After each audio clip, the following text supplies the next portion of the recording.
5 scores!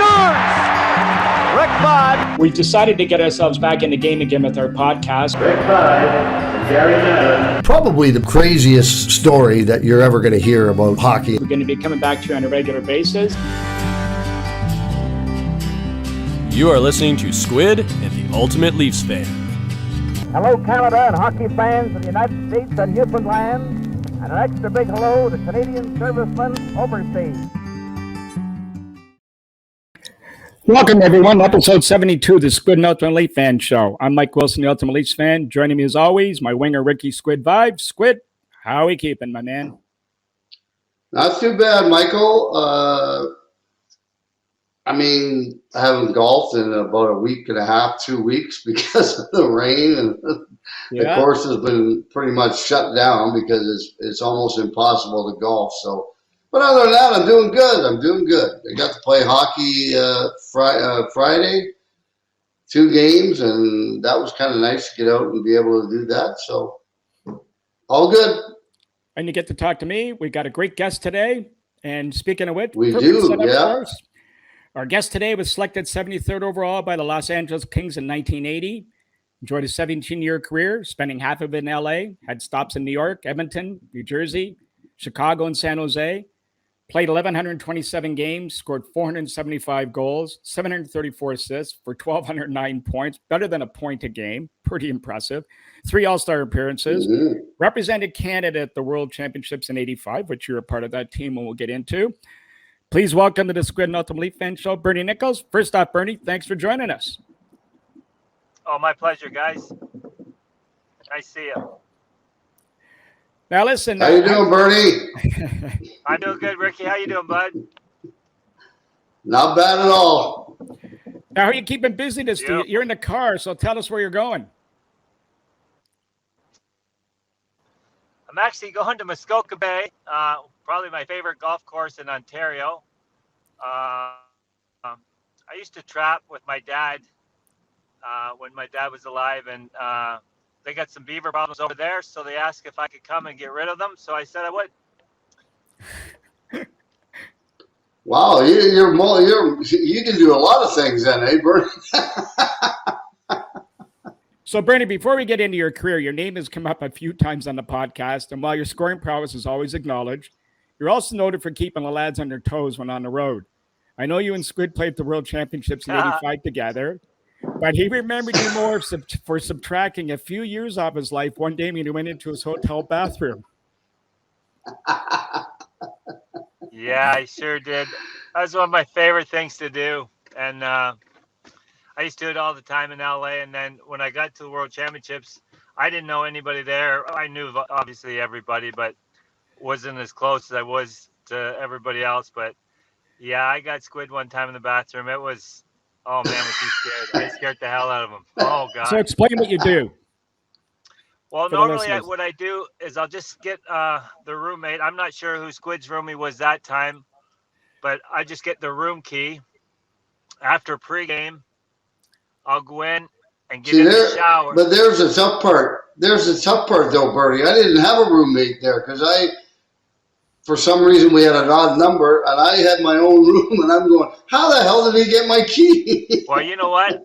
I probably went to the front desk there, and they wouldn't even know. I just told them I was Ricky Vibe, and they just gave me the key. But I had to find out who's – well, we were probably right beside one another, so I knew anyways. So anyways, I just went in. Got in the shower because after pregame, normally the guys go in, go to the bathroom, then take their nap. So I'm in the shower, curtains pulled.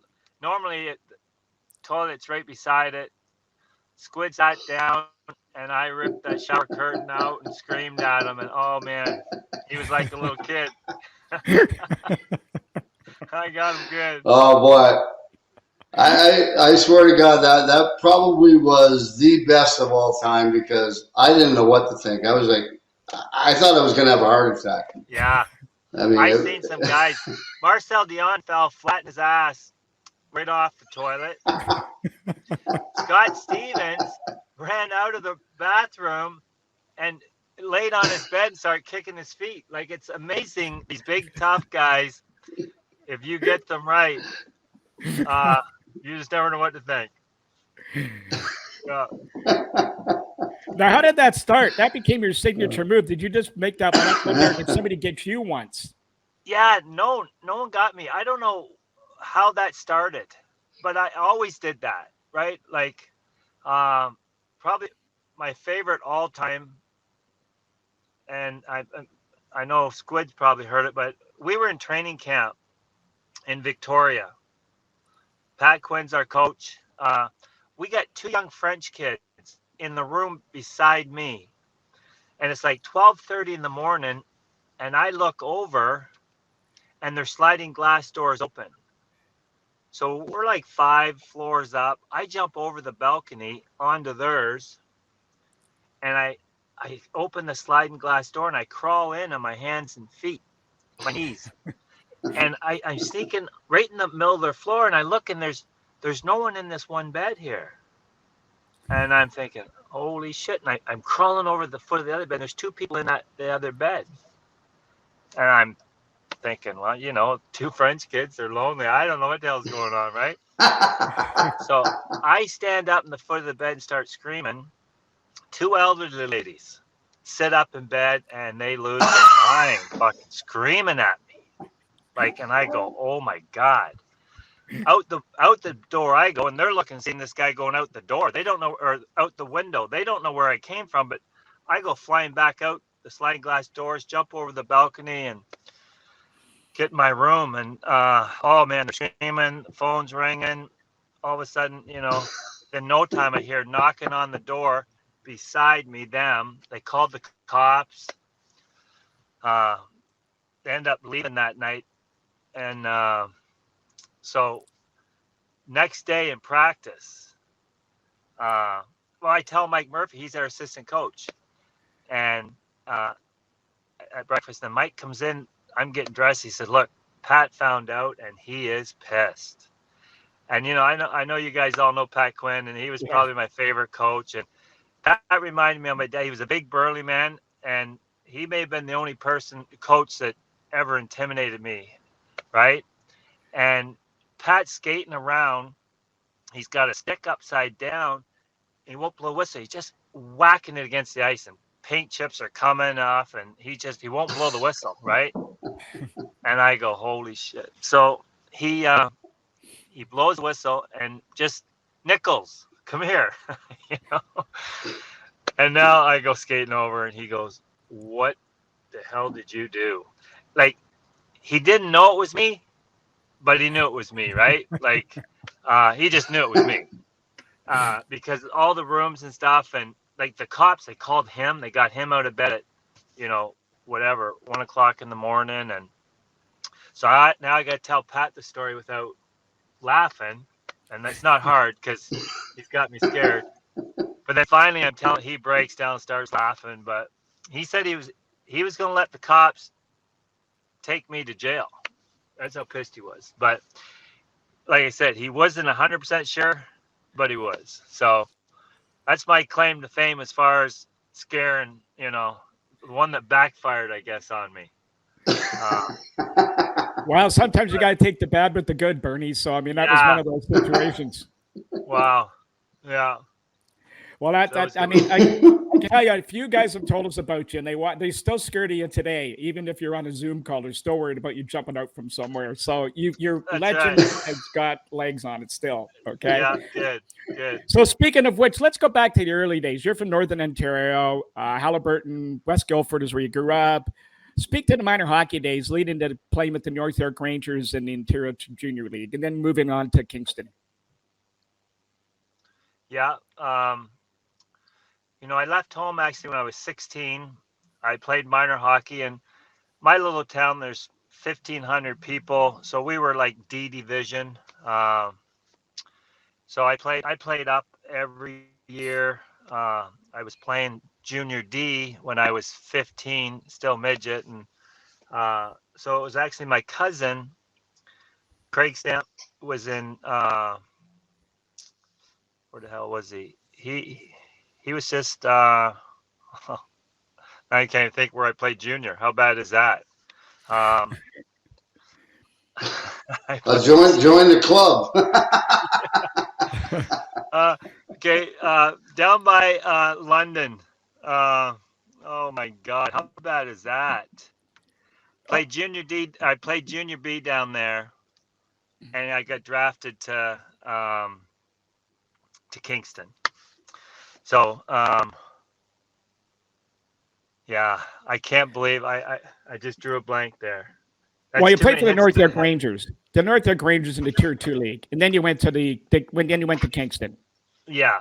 So I played most of the year there, and I got called up after playing there. I played North York, which was great, and then got on to Kingston. Got drafted out of Kingston when I was 18, and then went back and played my last year in Kingston. So, I think I was good enough to play up, but then when you got kids that just sign and it's one-way contracts, I think because when I went there, I went to the minors for half a year, and then finally they bring me up to LA.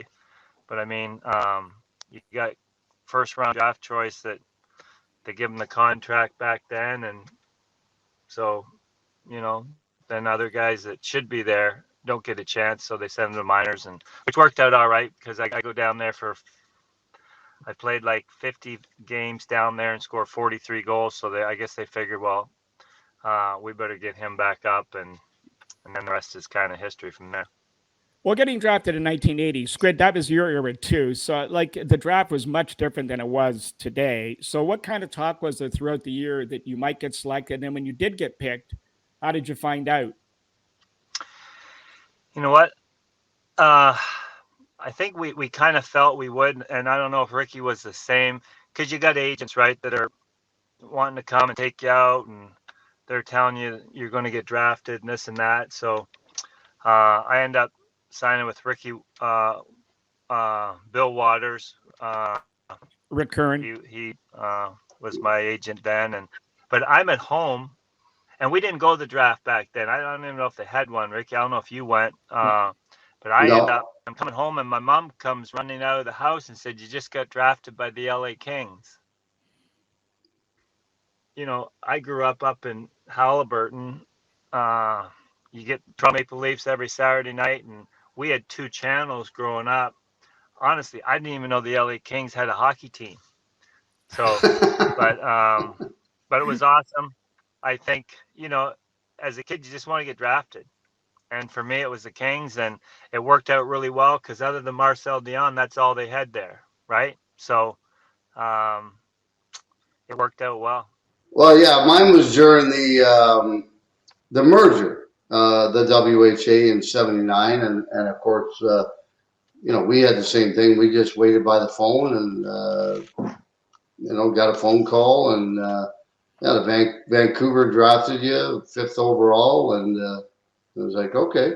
I was hoping, I thought it was going to be Washington, but it wasn't. It ended up being Vancouver. And, it wasn't a big deal. Like Bernie said, you just wanted to get drafted and play in the National Hockey League.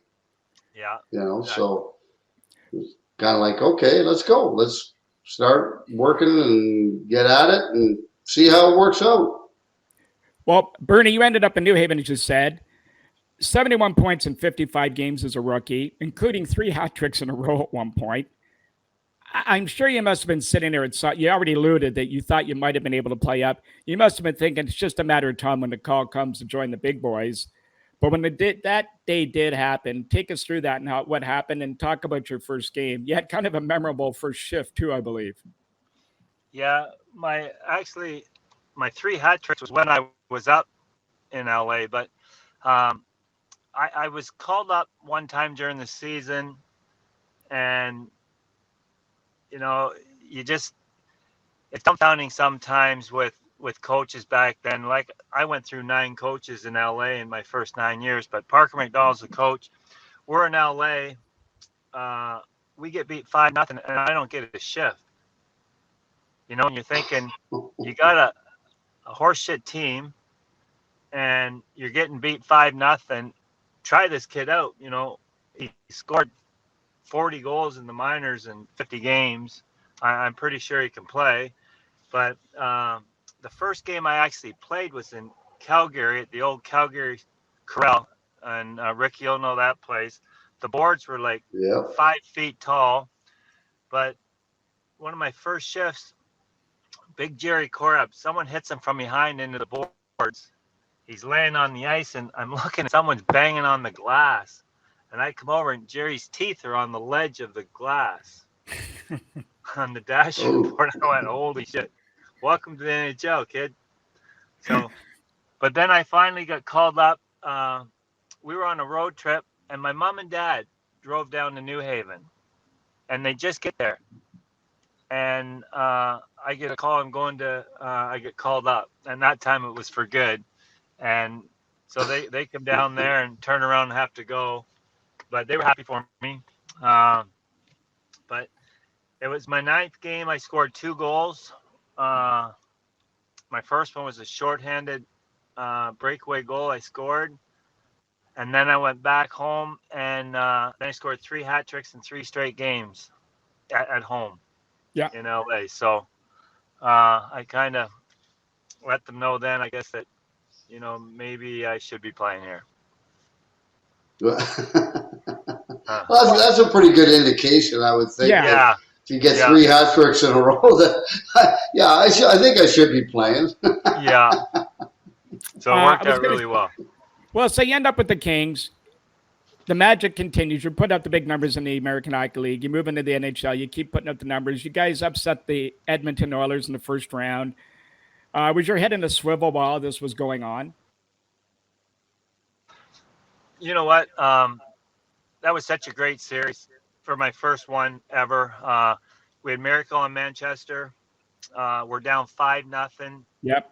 At home in game 3. There's 12 minutes to go in the third period, and Gary Unger takes a 5-minute high sticking penalty. We scored 2 goals on that power play, and then I think we scored with like maybe 2 or 3 minutes left in the game, and then Polar goalie again and scored to tie it, and then win it in overtime, and then we go back to Edmonton and we beat them. But the funny thing is, we weren't supposed to beat them. Like, they went on after that, and they won like 4 out of 5 years they win, and we should never beat them, but we did. But we had to fly back with them on the same plane because Jerry Buss knew we weren't going to win, and he knew there wouldn't be no game 5, so he wasn't getting blamed for us, and you know, beat them, and then we have to fly back with them. So they're on the back of the plane. We're in the front of the plane. And I think the reason was that when we got to Edmonton, Customs probably would have kept us there all night. So we got off first. So they had to let us through before the Oilers come through. But that was a lot of fun, you know. So then you win the game, and then you got a fly back commercial. That's right. Well, then I think we went to Vancouver right after that. Because I think we started 2 days after that or something. Oh, okay. Yeah. So, Bernie, I'm that's I'm not sure too many guys packed for Vancouver because, you know, I don't think we were supposed to win that game. Well, so you finally the season comes to an end. So during the summer, at any point did you start thinking, this can't be this easy? You played at a 1.5 game pace in the AHL and over a point a game in the NHL. I mean, here you are, a rookie, and lighten it up. Yeah, you know what? And it's not to sound like sarcastic or anything, and Rick can do that too, because obviously goal scoring came easy for some. You know what I mean? Yeah. And my whole life as a kid, you know, you're always the best player, and then you go to the next level, and it's like, you know, as a dream, and I'm just thinking Rick's the same. All we ever thought about was just playing the NHL, right? And so everywhere you go, you're the better player, and then you're in Kingston, and you're the best player, and you're thinking, holy jeez, I got a shot here, you know. The next step's NHL, but goal scoring just it just came easy for me. And I don't mean it in a, I see the ice real well. I always thought I was a good passer, but it's like, it just, and it's not that it's easy, because it's not, right? And people say all the time, well, who is your favorite goalie? Or like, I had great success against Grant Fuhr. Grant Fuhr is one of the best all-time goalies. People say, well, who do you have trouble scoring on? Well, nobody. You know what I mean? But that sounds sarcastic, but I don't mean it to be, right? Like, because you have success, right, with people. So, but it did. It just, people are just gifted that way. You got good hockey sense. You see the ice real well, and you make it, and it looks easier, I guess, than it is. Put it that way. So Bernie, obviously you're right. I mean, there's certain people that just have the knack and are able to score goals or get assists or whatever the case might be. But there's a lot of players who are the better players when they're younger, and even when they get to junior or when they get to the National League, they got to change their game and they got to become something else, because they're not good enough to continue to put up the numbers that they did previous. So, I can remember a lot of guys coming out of junior when I was playing, and they had to adopt to different roles as a checker or, whatever it might be. And there's very few that get the opportunity to continue to play the way they did all the way up when they get to the National League. And fortunately, you were one of those guys, and I guess I didn't have to change my game either. So, it was kind of nice that those things fell into place. Yeah, no, absolutely. Like, you got guys that you just see them and they're just can't miss kind of guys. That's in minor hockey and junior. But when you get to that next level, a lot of guys can't take that next step, and you see kids today, like, they're faster, bigger, stronger, but they don't have a better hockey IQ than us, hockey sense, right? Mm-hmm. Like, that's a gift that I felt that I was given. You were given. A lot of guys back in our time did. Like, I went and coached with the Kings there in 2012 with Daryl Sutter when the boys won the Cup. And you watch some of the guys there and you're thinking, and they're the best players on the team. And some of the things they do, like, I'm going, they just don't see the ice as well as they should. They don't know. Like, you used to watch Brett Hall. Brett was the ultimate at scoring goals. Like, he just kind of floats in and out and he hits those quiet spots. Adam Oates is hitting the puck and it's in the net. Like, 1 minute he's out by the blue line and then you miss him and he's over in the slot. Like, guys don't know that. And Williams, what the hell's his name? Played for the Kings, Game 7. What's his name? He won all his Game 7s. So he's playing with Kopitar. Played with Carolina. Retired with Carolina. Yeah. Great player, right? So he's with Kopitar. And I don't know if you guys know Anze Kopitar. He weighs 228. He's 6'2". He's just a monster. Like, you can't get the puck from him. And I'm watching, Cope's got the puck in the corner, and Williams is in there with him. And I see him after. I said, "Bud, what are you doing? He doesn't need any help, but just go get open. He'll get you the puck." Like, you see guys do that. Like, I'm watching Drew Doughty on the point in the power play, and Cope's got the puck in the side, and Drew's kind of in the line of the defense or the guy killing the penalty. I say, "Bud, just get open. Jump and find a spot and get open." And he won't do that. Like, some guys just don't get it, And I just think we were gifted with what to do most of the time, I guess, right? And you see guys that get those they call them garbage goals or something like that, because it just often, well, that's just smart people being in the right place. You get a lot of guys that go to the front of the net and there's 5 guys just all in the scrum. Well, you see someone like Gretz off the side of the net, or you're off the side of the net, the puck pops out, and you put it in the empty net. People call it garbage goals. No, that's just smart goals. You're just being in the right place at the right time. That's all. But you can't teach that to kids. You can't teach that. So, Bernie, for you, No. in LA, you're the number 2 center behind Marcel Dion. How much that helped transform your game playing behind him? No, it was great. I say this different times. Great players. You get to watch them play every day. You get to learn from them. And Mars was no exception. Like, what I loved is when Mars, he played with Dave Taylor and Charlie Simmer. Anytime you get a chance to go play with those two guys was awesome, But Mars scored, I think, 700 goals in his career, and I don't think he scored one with a slap shot. Just a wrist shot down the wing, being in the right place, and it's just he was great hands, but just a gifted goal scorer. And just to have an opportunity to play with him, learn from him, it's you can't explain how valuable that is to kids. So for you, the Kings, the next couple of years after your initial breakthrough, the Kings quietly went about business, not too hot, not too cold, almost like a Goldilocks type team. You, as I said, continued to produce, slowed a little bit by some injuries, but the emergence of Jimmy Carson led to the trade of the immensely popular Dion, obviously, to the Rangers. How was the room when that all unfolded? Did you guys think that maybe there's big turnover coming? Obviously, there was a big change coming a couple years down the road, but before all that.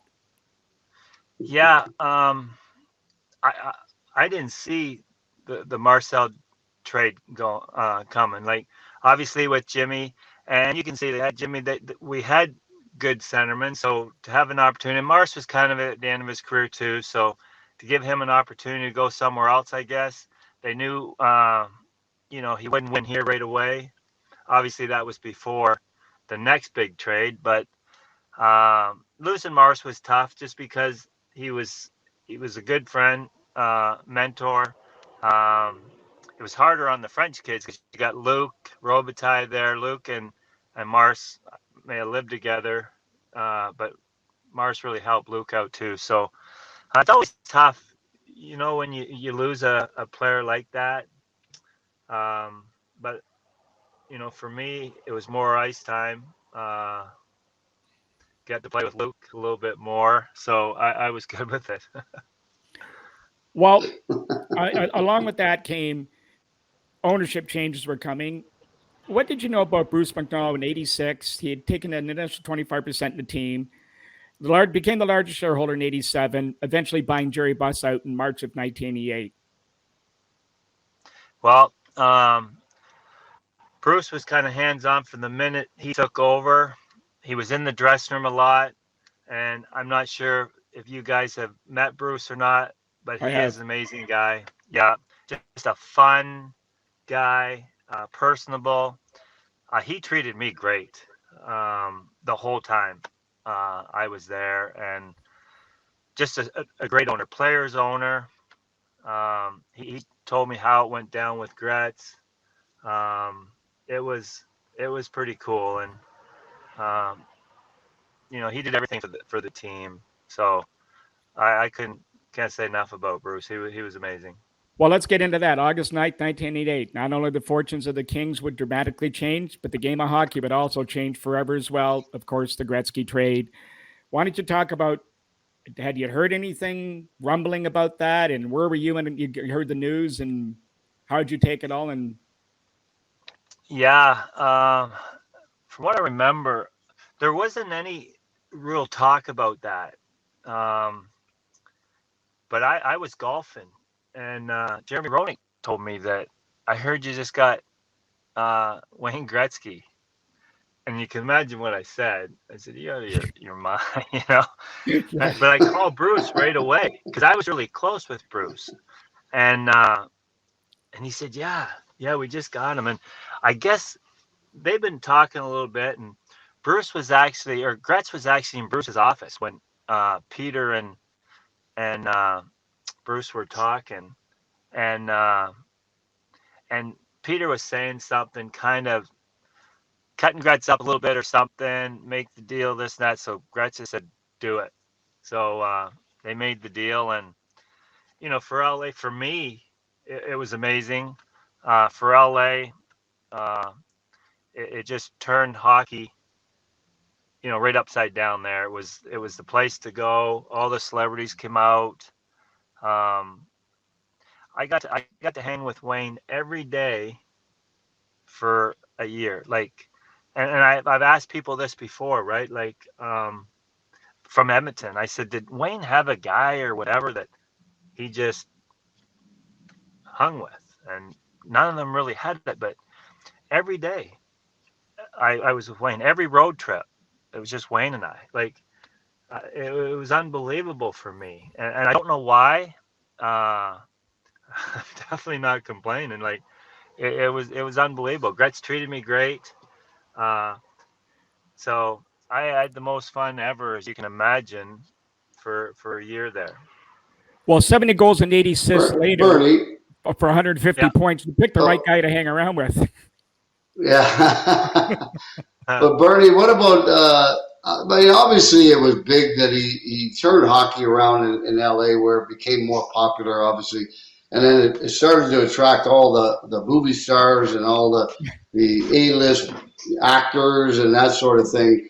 I know they were there before because, well, I used to see them in the Forum Club after a game, but not quite like it was when Wayne got there. I think it went to another level, did it not?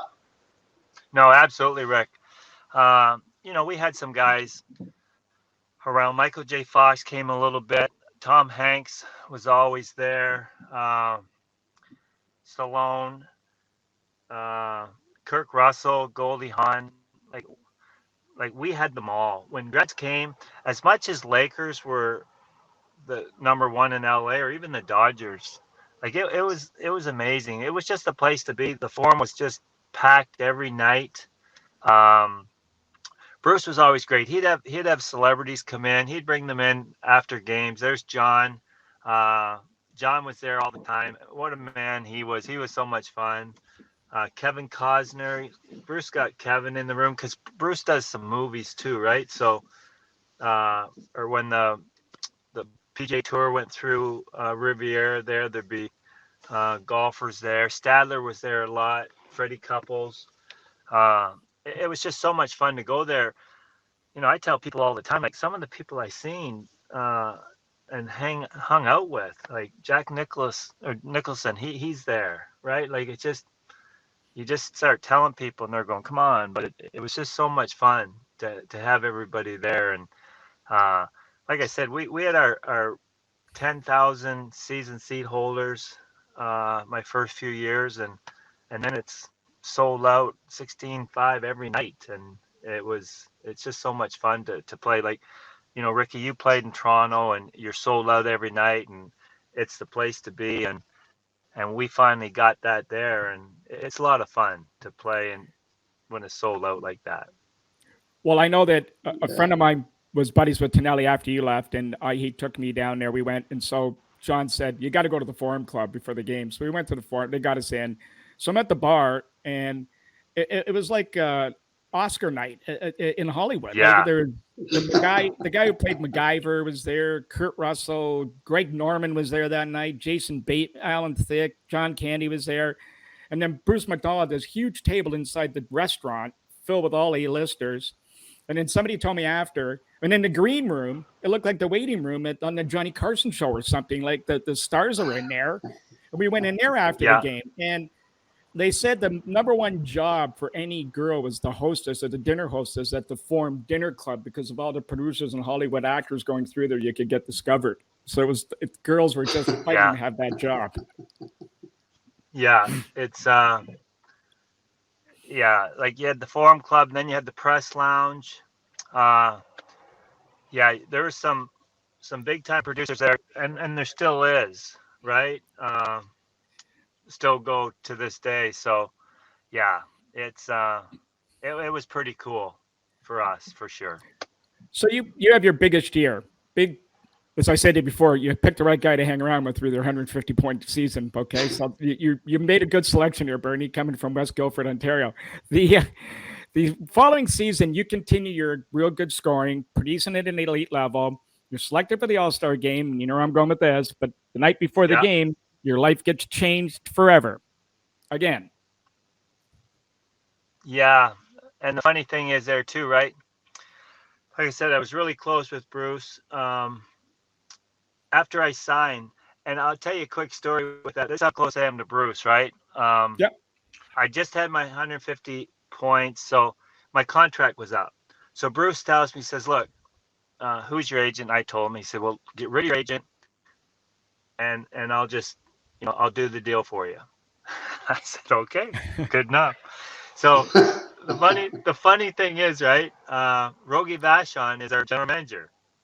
So Rogie calls me and says, what are you thinking?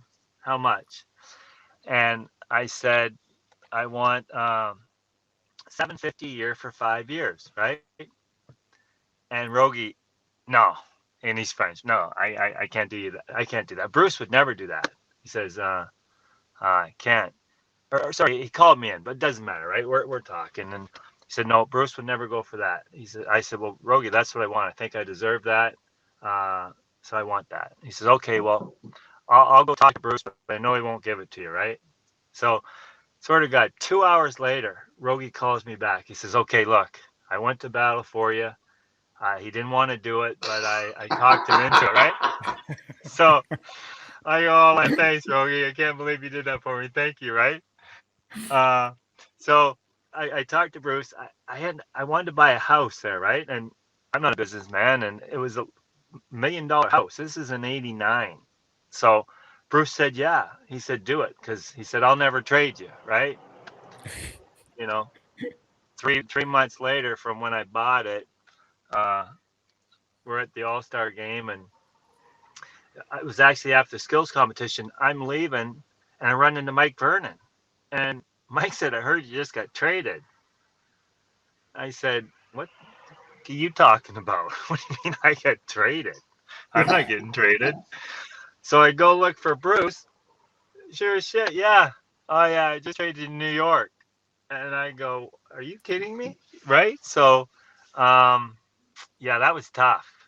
Like I said this before, to go play New York was awesome. And no matter where I went to play, I got to play in Chicago. And I've said this different times, right? And Ricky, as a Canadian boy, right, you got to play somewhere in Canada. And I got to play in Edmonton, and it was awesome. So, but like we talked about with Gretz, like I couldn't have. The toughest thing for me was I don't know what it would be like to play with Gretz for 5 years, like 10 years. Like, you got to be kidding me, right? Like, you see what I did in 1 year with him. I don't know what it would have been so cool to play that long. So that was the disappointing part, is getting traded, and I can't play with Gretz anymore. Did you make money on your house, though, Bernie? Rick, I hope you did. Oh, guys, the recession hit. That house sat empty for a year and a half. I'm paying $9,000 a month. No, I sure didn't. God. Yeah, that thing. Oh man. Yeah, that was good. So New York, you were still producing in New York, and you said you loved playing there, and it is New York, but eventually another trade. But you don't get trade. You're not involved with guys on a smaller scale, that's for sure, Bernie. Because all of a sudden another legend comes in, and Mark Messier. Yeah, same thing. Neil Smith. My wife's having twins, so I want to buy a house in New York. Neil Smith. Yeah, I'll never trade you. Oh God.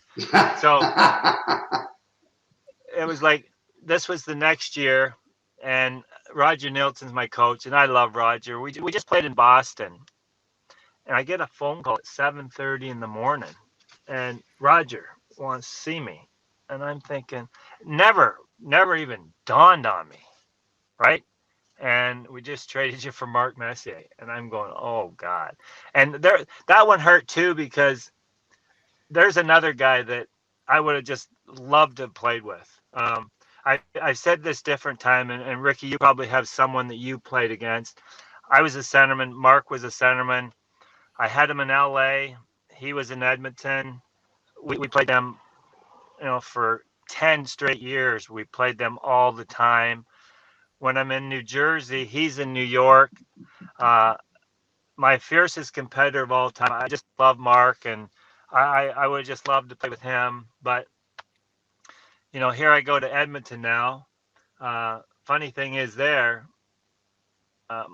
wife's at bed rest, so they don't want me to go. So I don't go there for 2 months until my kids are born on November 29th. So I show up today, actually. Or no, when did I show up? December 1st or something, after the kids were born, and say that he fined me $200,000 for not coming. But the great thing about that trade is, who do we meet first round? The Edmonton or the LA Kings. They got Gretzky there. They got Curry there. I think Charlie Huddy. They got half, Kruzhenitsky, Marty. They got half the Oilers. But we go in with Edmonton now, and we knock them out in 6. So that was kind of pretty cool. Squid? Yeah, it was. No, it's funny. It's funny you mention that, because it is. I mean, I got traded, several times, but one time I got traded for Tiger and from Vancouver to Toronto, and he said, he would have liked it if Billy and I had stayed in Vancouver, because he would have taken care of us and probably would have ended up playing on the left side with us, and or if he had stayed in Toronto, same thing maybe. And then I go to Chicago. I got traded for Eddie Olczyk and Seacourt, 2 guys that, would have been great line mates as well. And then, I mean, it just sucks. It really sucks getting traded, but especially when you get traded for somebody on another team that you would have loved to have stayed there and played with. It's like, that's right. Oh, I'm getting traded there. That's great, but oh shit, he's coming the other way. Yeah. So, no kidding. So Bernie, your last 3 years, you end up in Chicago, New Jersey, and San Jose. It didn't really. I mean, you were. Did you feel you're being brought in more for your mentorship of some of the younger kids because of your experience and your natural scoring ability? But it didn't end quite like you wanted it to. No, Chicago. I went to Chicago after my year in New Jersey, which was great, and I thought I had 2 great years in Chicago. We went to semifinals both years. The lockout year, the first year, I think I had like 50 points in 50 games or something like that. I led the team. Mm-hmm. But then I signed. San Jose asked me. I actually went and met with Dean Lombardi, was the general manager there, and the deal was they just signed Patrick Marleau, and my role was to come in. I'd be the number 1 centerman, the first year, but after that, take a lesser role, and I absolutely wanted to do that. I thought that'd be great. I love working with kids. If we're on the golf course and I can help you, I love doing that. When I went to the Kings there with Daryl, I hung with the players more. Right. I just loved helping them. So I thought that was a great role. So I went there for that, and it kind of didn't end up that way. And I'm still bitter about it, but that's how it was supposed to be. Yeah. He ended up taking his brother over you, I believe, to stick with the team. Yeah. And that was, and I don't blame Daryl for that. I'd do the same thing, right? Like, I'd take my brother over Gretz. Like, that's just, you do that. But the deal was I had with Dean was I'm going to take a lesser role. And Dean didn't have the balls to stand up to Daryl and say that.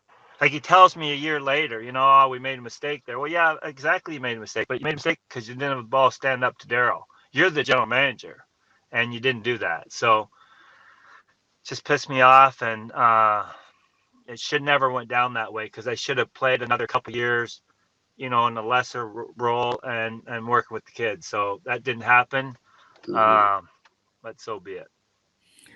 Well, I was going to say to you, you're a little bit snake bitten if you look at it from the recognition standpoint, playing at an LA. Because for your information, by the way, our good friend Paul Pascal, the ultimate historian, found an unofficial survey of fans who made you one of the top 10 players who should be in the Hall of Fame who aren't. Where I'm going with this, as a rookie, you emerge as a star player, but you have to play behind Marcel. I guess I'm not on that list, Mike, or you would have Squid, told we me. don't want to hurt your feelings, okay? We gotta suck up to Bernie today, okay? We'll worry about you another day. So you emerge as a star player playing behind legendary Marcel Leon. He's moved. You're going to be the number one guy, but not so fast. Jimmy Carson comes along.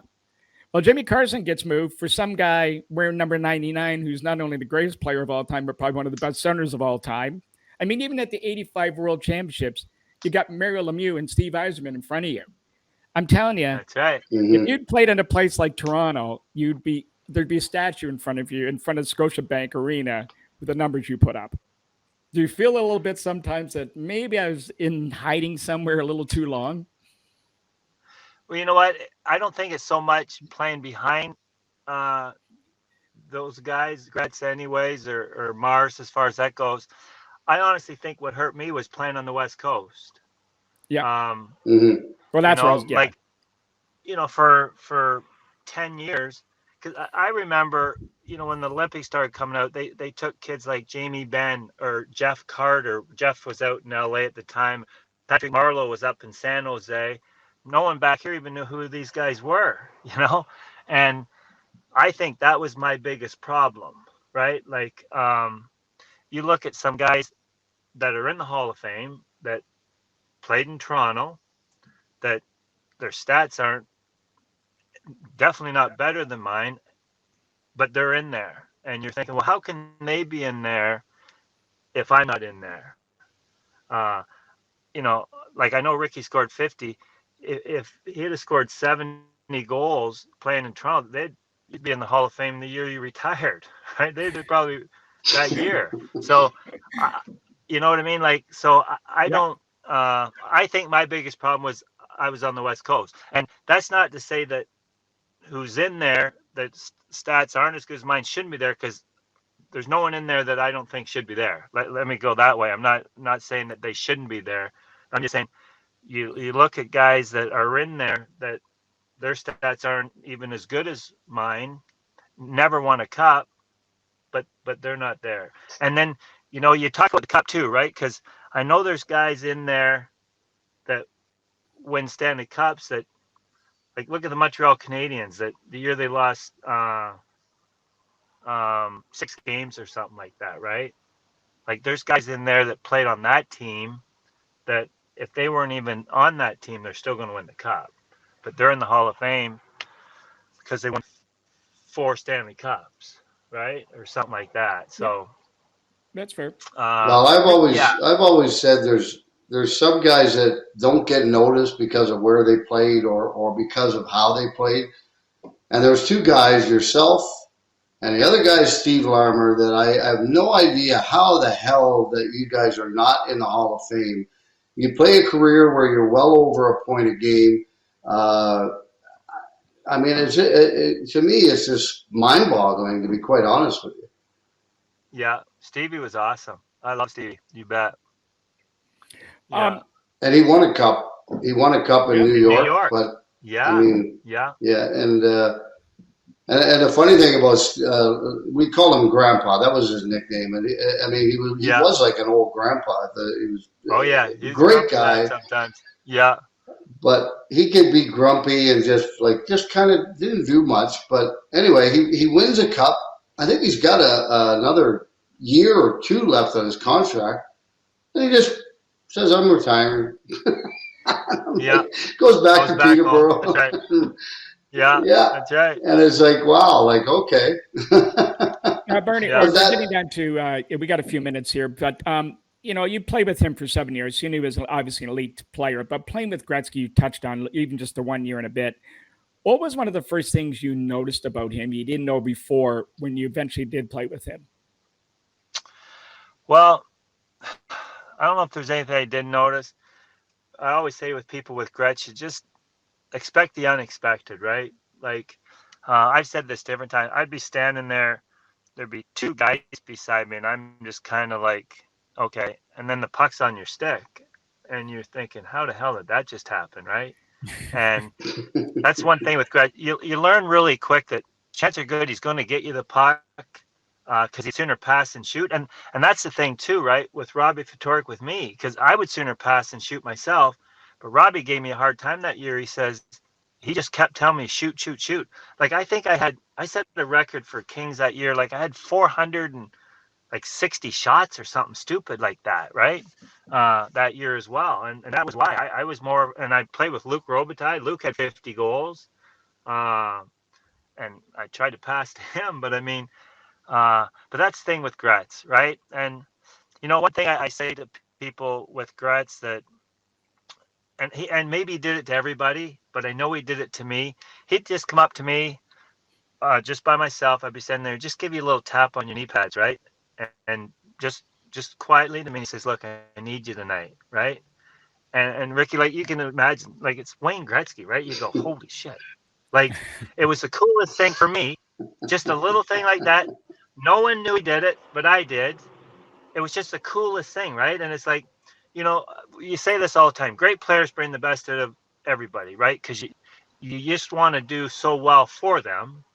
But like I say, that was just, to me, that was one of the coolest things with him. It was just really cool. What about away from the rink? What surprised you about him that you didn't know? Being a teammate and you hung around with him for every day for a year. Okay, well, I tell this story all the time, and I'm sure you guys heard it. We had MacDonald's 200 yards from our practice rink. Gretz, Byrne, let's go to lunch. Gretz says, you're going to lunch. Friggin' McDonald's. We ate more McDonald's. Gretz loved McDonald's. You get the Big Mac and a Diet Coke or Coke, and you're going, my God, Gretz, can we go somewhere else, right? But trust me, on the road, it was top shelf every time. Like, every night we'd go out. Gretz is buying, it's like, it was crazy. But he loved his McDonald's. I know he used to. Hopefully he doesn't eat as much anymore, but I tell people I can't even look at McDonald's anymore now, right? I just drive right on by. No chance I'm stopping. Well, maybe speak to that, Bernie, too, because when you first went there in LA, you probably lived a little bit in obscurity as a hockey player in the sunshine and all that kind of stuff with the movie stars and the other pro teams and all that. Gretzky comes along and changes all that forever. How big a change was that? And especially traveling, where you guys obviously became rock stars on the road. And how much of a distraction was that for you playing? No, yeah, it wasn't a distraction. Like I say, just like playing in Toronto. To me, it was awesome.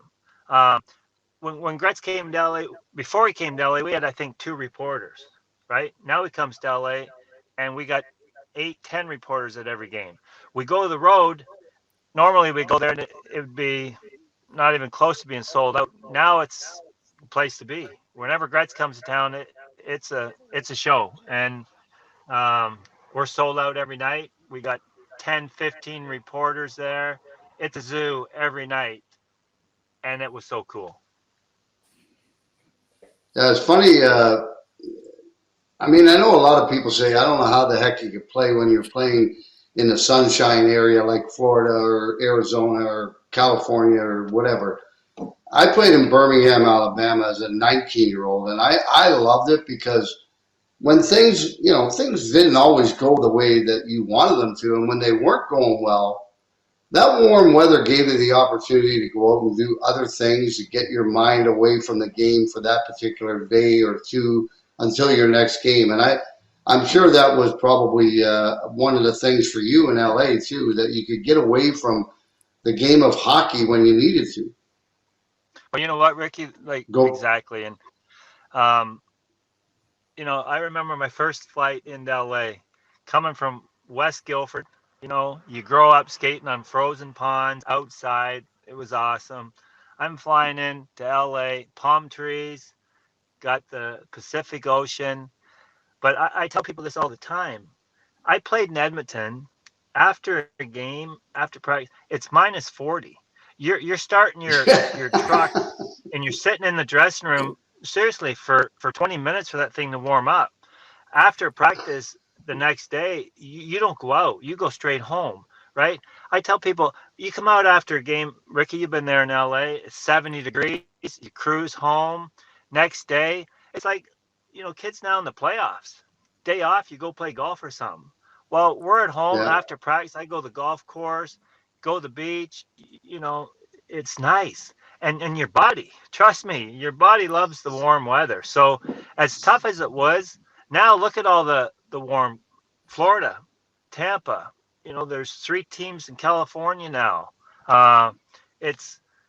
Trust me, when people do go to the warm weather, they enjoy it. It was as tough as it is, and you don't think about playing hockey there, but when you do go there, it doesn't take you long to like it.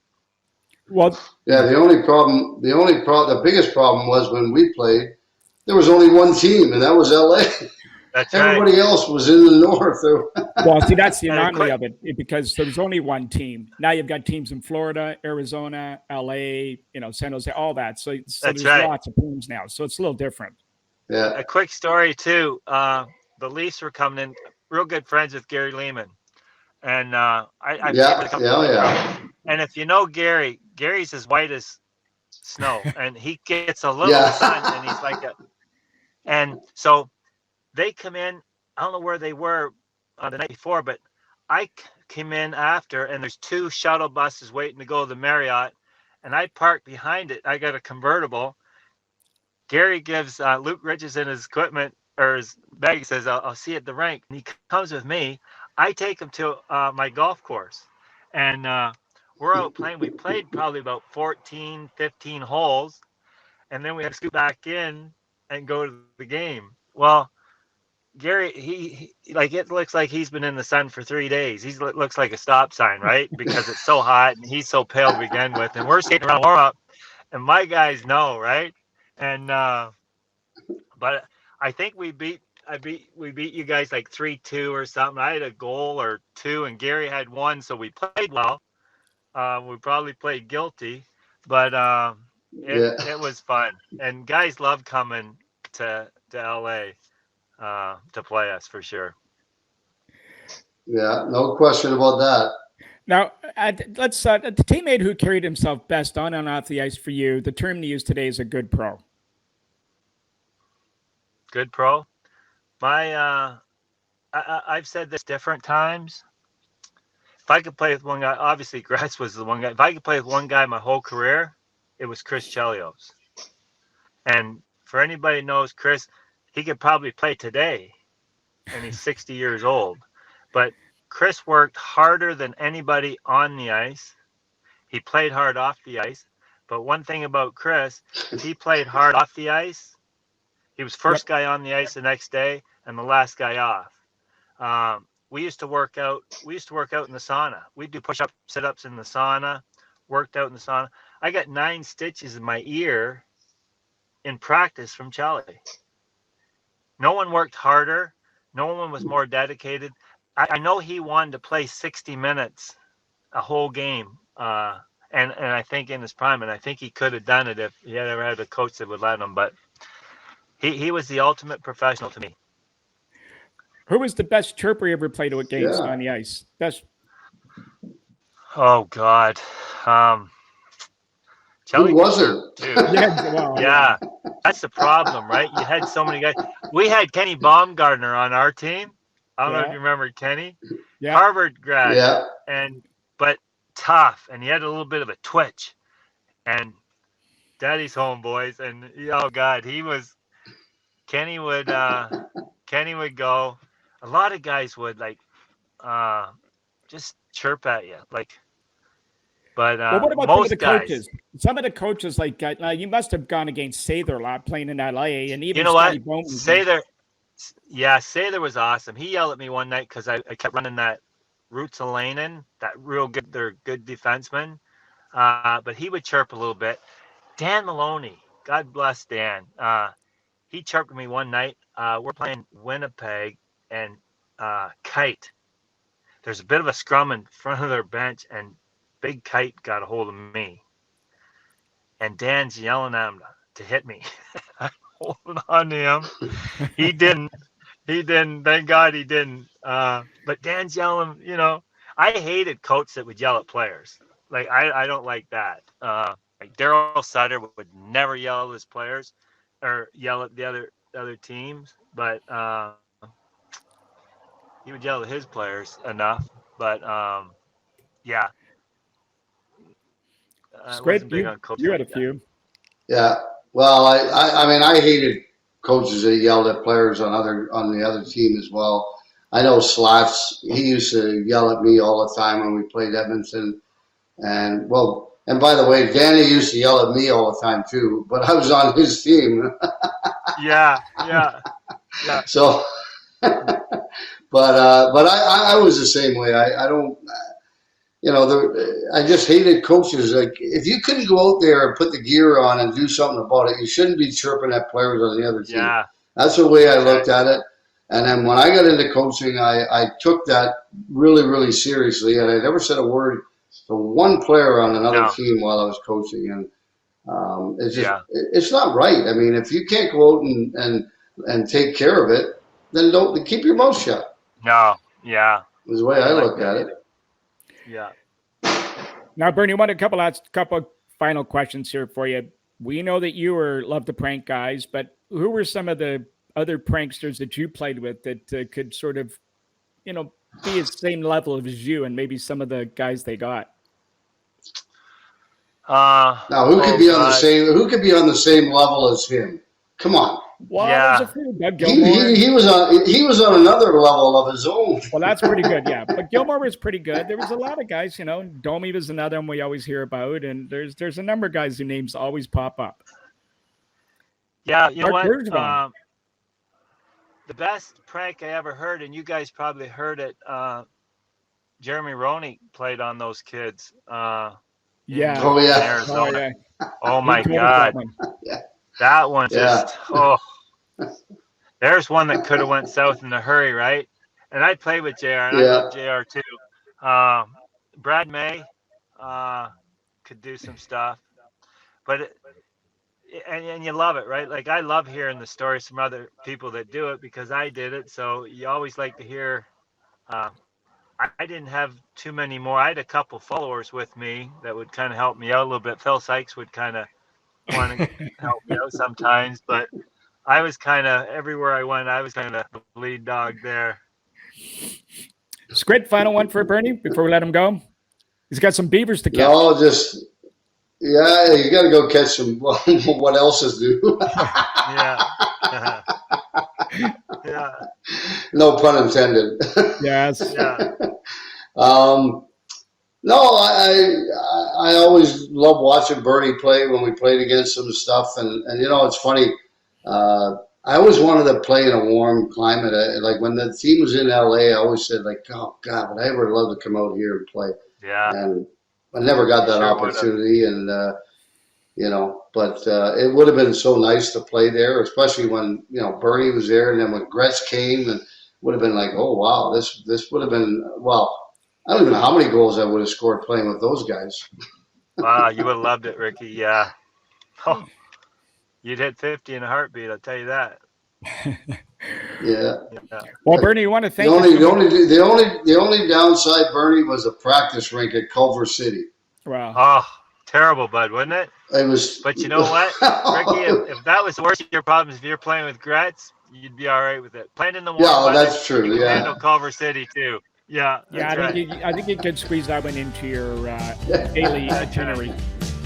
Yeah, for sure. Well, Bernie, thank you so much for joining us today. Appreciated the great stories. Best of luck in your pursuit of those pesky beavers at the golf course, and I hope you play well. Got it. Thanks, guys. I appreciate it, Ricky.